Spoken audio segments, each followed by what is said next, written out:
The story I'm about to tell you doesn't start with cameras or car reveals. It starts with a man sitting alone in a trailer, not answering his phone, while a film crew waited outside in the Nevada heat. Nobody talked about that day. Not the producers, not the network, not Danny, but the people who were there say it was the moment everyone realized something was seriously wrong. Danny Koker had built one of the most beloved shows on television. Millions of people tuned in every week to watch him transform rusted, forgotten machines into rolling works of art. He was larger than life. The leather jacket, the skull rings, the laugh that filled every room he walked into. Fans didn't just watch the count, they felt like they knew him. But there's a version of Danny Koker's story that never made it to air. A version that has nothing to do with horsepower or custom paint jobs. A version about a man who was quietly falling apart while the cameras kept rolling. And what happened after those cameras stopped? That's what stunned everyone who thought they had him figured out. Before any of this, before the show, before the fame, before the lawsuits and the late nights and the health scares, there was a kid in Cleveland, Ohio, who couldn't leave a machine alone. Danny was 8 years old when his father handed him a motorcycle. Not to ride, not to show off to the neighbors. His dad gave it to him to take apart. And Danny did exactly that, piece by piece, bolt by bolt, until the whole thing was spread across the garage floor. Then he put it back together.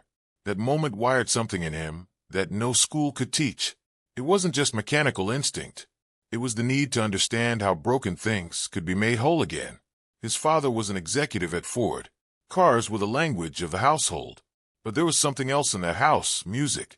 Danny's dad sang and played keyboard for a Southern gospel group. And somehow that combination, engines and melody, carved out the exact shape of who Danny Koker would become. By 11, he was performing at Carnegie Hall. By 16, he was making engines faster than the engineers who built them. And by 18, he had taken a stock 1979 Camaro Z28 and turned it into a street-legal race car from scratch. No formal training, no blueprint, just obsession and instinct. That's who he was before the world ever got to meet him. In 1990, something unexpected happened. Danny stepped in front of a camera for the first time. Not to talk about cars, but to play a vampire. He became Count Cool Rider, host of a late-night horror show in Las Vegas called Saturday Fright at the Movies.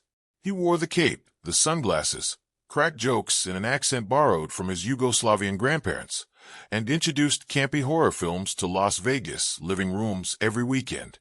It was ridiculous. It was fun. And it gave him something he didn't even know he was building, a persona. The Count. That name would follow him for the rest of his life. When the show ended in 2001, Danny didn't disappear. He opened a small shop, Count's Kustoms. The name was a nod to the character, but the work was completely real. Customizing motorcycles in Las Vegas, building things that stop people on the street. Word spread the way it always does, when someone does something no one else can do, fast. By 2004, Ozzy Osbourne came calling. He wanted a custom motorcycle. Danny built him something with glowing paint and bat-themed details that looked like it had come straight out of a fever dream. The motorcycle got national attention. And suddenly, Count's Kustoms wasn't a local shop anymore. It was a destination. Then came Pawn Stars, a single appearance to appraise a 1968 Mustang Fastback. The producers wanted an expert. What they got was someone viewers couldn't stop watching. He appeared 23 times over the next 3 years. And every time he walked through that door, something happened to the energy on screen. But it almost ended after his second appearance. Danny and Rick Harrison got into a heated argument over the value of a 1957 Chevy Bel Air. It escalated. Danny walked off set. Producers had to physically intervene. Rick called him personally afterward, made him a promise, gave him more control. And that tension, that friction between two big personalities, became the thing audiences couldn't look away from. In June 2011, a producer named Brent Montgomery visited Count's Kustoms to film a segment for Pawn Stars. He watched Danny stand in front of a 1970 Plymouth Superbird and offer $75,000 on the spot, without blinking. Montgomery knew immediately. This was its own show. On August 13, 2012, Counting Cars premiered on the History Channel. 3.1 million viewers showed up for the first episode. The network ordered more episodes before the premiere week was even over. By the end of season 1, the show was averaging 2.9 million viewers per episode. It was outperforming Pawn Stars, the show that had created it. In Germany alone, 1.5 million people tuned in every week. It was being broadcast in 150 countries, translated into 38 languages. Danny Koker had gone from a kid taking apart motorcycles in Cleveland to a global television star. And that's exactly when things started to break. Here's what the show never let you see. Behind the custom builds and the dramatic reveals, Danny was working 18-hour days, sometimes without a single day off for weeks at a time. The cameras captured his enthusiasm. They didn't capture what happened when they turned off. By 2015, people close to him started noticing something alarming. He had lost 35 pounds in 3 months. Not from a diet, from stress that had nowhere to go. He was running a 30,000 square foot facility with over 50 employees. He was filming a television show. He was managing a rock bar, a tattoo parlor, a merchandise line, and a band. And he was doing all of it simultaneously, with the cameras always on, always waiting for the next moment, the next reveal, the next version of the count that audiences expected. In 2018, he told the public something that stopped many of his fans cold. He had a heart problem. The man who looked like he was born with more energy than anyone in the room had been quietly managing a cardiac condition while running one of the most demanding operations in the entertainment industry. And it wasn't the only thing he'd been quietly managing. In 2017, the story that his team had worked hard to contain finally surfaced. Danny Koker had faced legal trouble tied to controlled substances. He was sentenced to 30 days in jail. Fans who had watched him for years felt like they were suddenly looking at a stranger. But what Danny did next is the part most people never heard about. He didn't run from it. He didn't hire someone to make a statement. He talked about it himself. He admitted what had happened, what the pressure had done to him, and what he was going to do about it. He got help. He stayed committed to recovery. And over time, slowly, he earned something that's much harder to earn back than fame. Trust. The legal troubles didn't stop there. In 2021, 17 former clients filed a $2.7 million lawsuit against Kustoms, claiming they had been overcharged by as much as 300%. Legal fees alone climbed past $1.2 million. Danny was publicly weighing whether to sell parts of his personal car collection just to cover costs. At the same time, the authenticity of the show itself was being called into question. A leaked document in 2016 revealed that many of the spontaneous discoveries on camera had been staged. A viral video in 2019 showed a crew member placing a for sale sign on a car just before Danny appeared to discover it. A former client released audio recordings of staff coaching him on how to react during a car reveal. Online engagement dropped 32% in a single month. The History Channel didn't cancel the show, but they enforced new rules. At least 60% of the content had to be real. Think about what that sentence means for a moment. And through all of this, the lawsuits, the health crisis, the public scrutiny, the stage drama, Danny's marriage was fraying in ways that hurt far more than any headline. His wife Corey had stood beside him through the rise of Kustoms, through the chaos of television, through all of it.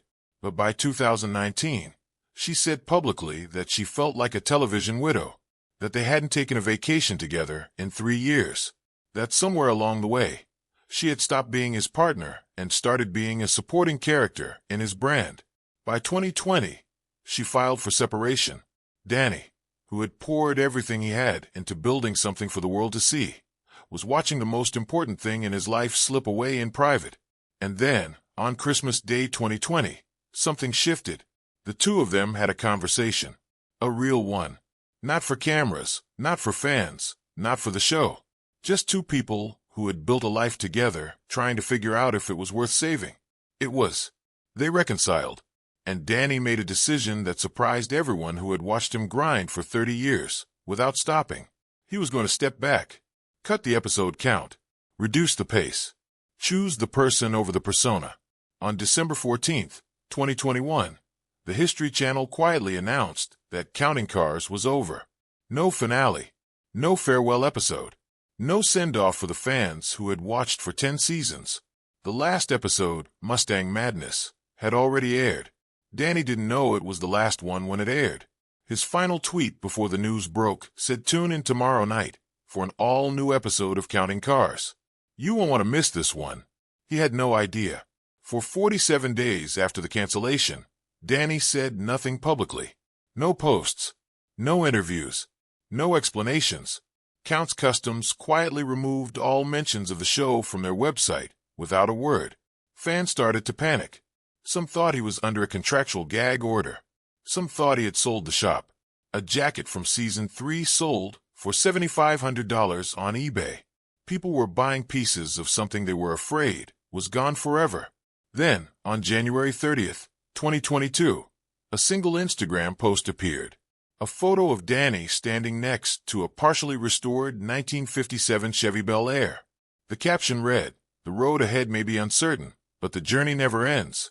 Stay tuned, friends." That was it. No announcement. No explanation. Just a man in a car and 8 words that told his audience everything they needed to know about who he still was. What came next? Nobody predicted. Without the cameras, without the deadlines, without the stage drama and the network pressure and the 18-hour days, something remarkable happened at Kustoms. The work got better. Freed from television's demand for speed, Danny's team began taking on projects that simply weren't possible when a film crew was waiting. A 1967 Chevy Camaro restoration that took over 2,500 hours to complete. A 1954 Mercedes-Benz 300 SL Gullwing expected to take 18 months and cost $1.5 million. A collaboration with Snoop Dogg on a line of custom lowriders that sold out completely in 48 hours. The shop saw a 30% increase in clients. The stress levels dropped. The work spoke for itself. By 2024, Kustoms had its best financial year in its entire history. The number that made people do a double take, $45 million, double what the shop earned in its final year on television. Let that settle for a moment. The show that made him famous was generating $15 million a year at its peak. The quiet work he did after it ended, with no cameras, no network, no audience of millions, doubled that. And then there was the music. Danny's band Count 77 had been building something for years, while the world was focused on the cars. Albums that cracked the Billboard hard rock charts. A tour that sold out venues across the country. And then, at Red Rocks Amphitheater in Colorado, in front of 9,000 people, with Alice Cooper and Sammy Hagar joining them on stage, something clicked into place. The kid who performed at Carnegie Hall at 11 years old. The man who never let the music go, even when the cars took over everything. Standing at Red Rocks in front of 9,000 people who came specifically to hear him. That's not a comeback. That's completion. The man fans called unrecognizable in 2024 isn't unrecognizable because he changed. He's unrecognizable because he finally stopped performing a version of himself and started living the actual one. 50 pounds lighter. Heart condition managed. Marriage intact. Shop thriving. Music playing. The count is still counting. He's just counting different things now.